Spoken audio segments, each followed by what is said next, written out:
Policy in higher education is so lively at the moment that I tried to cover a lot of ground. But one is just that, how fraught policy is at the moment. Secondly, funding is probably likely to be more squeezed in the future than in the past, which I think has consequences for people doing every single role inside universities. And we talked a bit about the budget, because the budget happened just yesterday, and there wasn't, sadly, much in it for universities. Well, one of the things we talked about actually was the scale of competition in the sector now, with universities trying to move up, in the prestige stakes, trying to do things differently to how they've done it before, advertising their wares in different ways.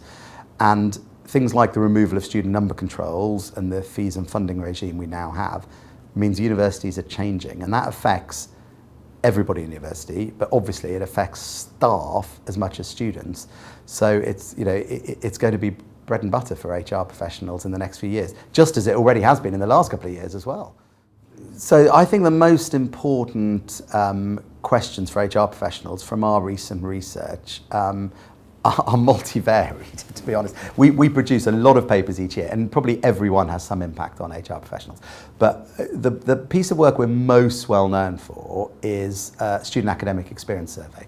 Very detailed survey of lots of students, and they tell us the things they're not happy with. So, for example, many students feel they're not actually, funnily enough, working as hard as they would like to. Clearly, if they are going to work harder, that has ramifications for staff, both in hours but in ways of working. They tell us people applying to university have very naive expectations sometimes of what's going to happen when they get to university, which again has ramifications for universities, because one of my arguments I've been making for a long time is students must not be left to sink or swim when they enter university. It needs to be a process, a gradual process of becoming a student and being used to being a student. And again, that has ramifications not just for academic teaching staff, but also for all the support services a university delivers as well. And they've got to do that in an environment of probably less money.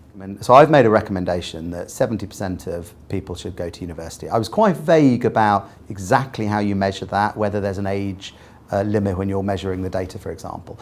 But I think we definitely need more higher level skills. My article was seen as very controversial. Actually, I just think it's almost inevitable if we want to compete with other developed countries. And if you think it's inevitable, you have to think, how are you going to get from A to B in the best possible way? And that is a absolutely critical question for HR professionals. How many staff do they need? Is the mix of staff correct? Is the balance between teaching and research correct? What does it mean for support services? I'm interested by some countries in the world justify increases to their costs to students by explaining precisely what it means for the support services their university offers. It might be counselling, it might be other things. So and there's another question as well, which is if we get from where we are, 49% people going to university, to 70%, it won't be all universities that benefit from those number increases equally. Some will suffer from greater competition and some will benefit. And I do think some universities, we've seen it already, are likely to get smaller while others are likely to get much bigger. And it's when you get smaller, of course, the really tricky HR questions come in. And without breaking any confidences, as a governor of Manchester University, I've seen that myself firsthand. Yes, for some of the questions, the answers are different for Scotland, and some of them, as you say, they're much more in line with England than people would expect. And I think we have to remember what £9,000 fees in England is. What it is a lot of resource to spend on a good education.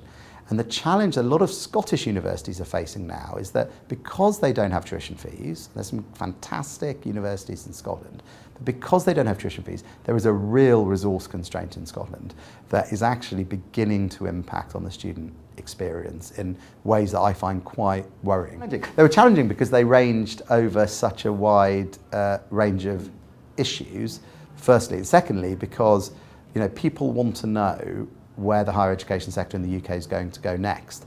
And that is an incredibly difficult question to answer, partly because of Brexit, partly because we have a government that doesn't have a clear majority in the House of Commons, and doesn't have one in the House of Lords either, partly because the Higher Education Research Act has not been fully rolled out yet, partly because soft perceptions matter. Questions about the health of the labour market, international students. Perceptions matter. Is the UK a welcoming place? Are employers confident about the future? These things really matter. So they were tricky, challenging, but they were absolutely the right questions to be asking, and we should all be asking them in the sector. One of the big media stories over the summer, rightly or wrongly, was senior executive remuneration, and particularly Vice Chancellor pay.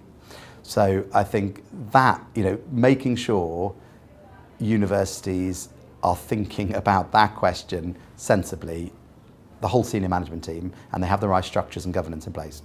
Incredibly important.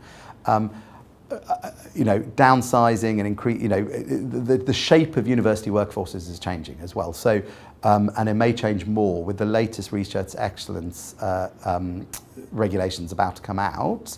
The balance between teaching and research. Which of your academics are research-intensive, research-active academics, and which are not? And deciding that is going to be a challenge, I think, in future. And I also think, student priorities are changing, student choices are changing. Some universities are really bolstering their student numbers. And again, that is going to have an impact on staffing requirements. And then you've got the whole pension. We haven't even mentioned the pension issue. And of course, I know there's lots of different pension schemes in the sector, but just to take the USS, which is going through, fraught debates and fraught challenges, and then there's all the other pension schemes as well. So there is a really, the list of issues in the intro of your HR professionals in universities is probably nearly as long as the list of issues for Nicola Dandridge and Michael Barber at the new Office for Students. And many of them will be the same issues.